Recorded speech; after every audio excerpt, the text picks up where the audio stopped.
বাঁচবো আর কয়দিন, অর্ধেক হায়াত তো চলে গিয়েছে। ওই যে কবরে শুয়ে থাকবো, আজকে হাজার মানুষ শুয়ে আছে কবরে, সেই কবরে আপনি আমি শুয়ে থাকবো, কেউ খবরও নিবে না, জিজ্ঞেসও করবে না। দুনিয়া এত ব্যস্ত, জিয়ারত করার মতো মানুষের টাইম নাই। কথা বলেন ঠিক কিনা? করে বলি, আপনারা ভাই ভাই ভাই বোনে চাচা জেঠা যে ঝগড়া লেগেছেন, বিশ্বাস করেন এই ঝগড়াটা আপনাদের নয়, এটা মিস্টার শয়তানে আপনাদের ভিতর প্যাঁচ লাগাই ঝগড়া লাগাই দিয়েছে। কথা বলেন ঠিক কিনা?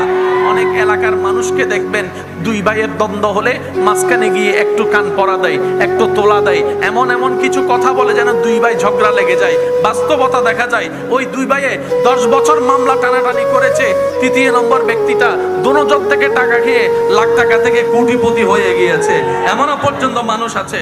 তো মানুষ তো আমরা, রাগ তো থাকবেই, অভিমান তো থাকবেই, মান অভিমান তো থাকবেই, ভালো লাগা খারাপ লাগা তো সবারই থাকবে, সবই তো মানুষ, ঠিক না? তো সেজন্য দিনও আছে, রাতও আছে, গ্রীষ্মকালও আছে, শীতকালও তো আছে, কালের পরিবর্তন সবকিছুই তো হবে।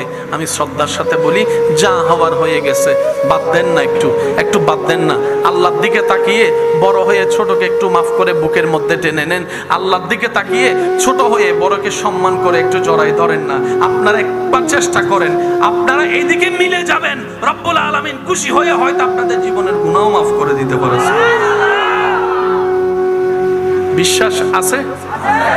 জোরে বলেন আছে? আর একটু জোরে বলেন আছে? একটা কথা মনে রাখবেন, অশান্তি ভাই ভাইয়ের মধ্যে নয়, অশান্তি জামাই বউয়ের মধ্যে নয়, অশান্তি স্ত্রী স্বামীর মধ্যে নয়, অশান্তি বন্ধু বন্ধুদের মধ্যে নয়, অশান্তি একটা জায়গায়, আল্লাহ নারাজ মানেই অশান্তি। যদি আপনি দেখেন আপনার অশান্তি জীবন, নিজেকে একবার প্রশ্ন করেন, আমি আল্লাহকে নারাজ তো বেশি করি নাই তো, আমি আল্লাহকে বেশি নারাজ করি নাই তো? প্রশ্নটা একবার নিজেকে করবেন। কয়েকটা প্রশ্ন জীবনে হাজার প্রশ্নের উত্তর দেয়, কয়েকটা প্রশ্ন হাজার জীবনের রাস্তাটাকে সহজ করে দেয়। অনুমতি দিলে আমি বলতে পারি, অনুমতি দিলে একবার বলেন সুবহানাল্লাহ। ব্যস্ত সময় থেকে যদি কখনো সময় পান, একাকী থাকবেন, একাকী শোবেন, নিজেকে শুধু 2, 3, 4টা প্রশ্ন করবেন, কোনো উত্তর দিবেন না, আমি শুধু বলি, আপনারা একটু মনের কান দিয়ে শুনবেন। আচ্ছা, আমাকে পাঠালো কে? কেন পাঠালো? আচ্ছা, আমি কি করছি? কি নিয়ে আল্লাহর সামনে যাব? এই 4টা প্রশ্ন উত্তর যেদিন আপনার ফিল আপ হয়ে যাবে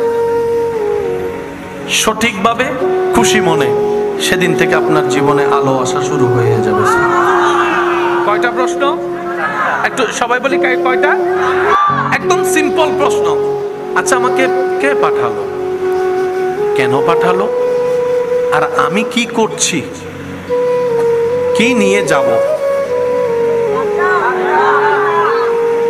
এবার বলেন, কে পাঠালো? তাহলে উত্তর জানা আছে। কেন পাঠালো সেটাও বুঝতে পারবেন।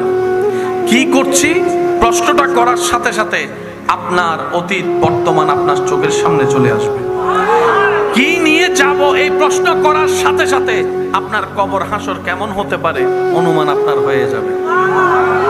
যে নিজেকে শুধরানোর কাজে লেগে যায়, রব্বুল আলামিনও তাকে শুধরানোর জন্য রাস্তা সহজ করে দেয়। বলেন না সুবহানাল্লাহ।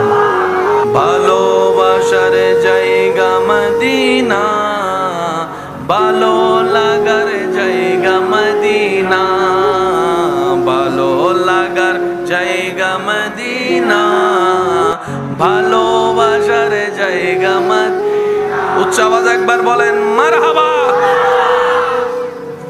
প্রশ্ন কয়টি? প্রশ্ন কয়টি?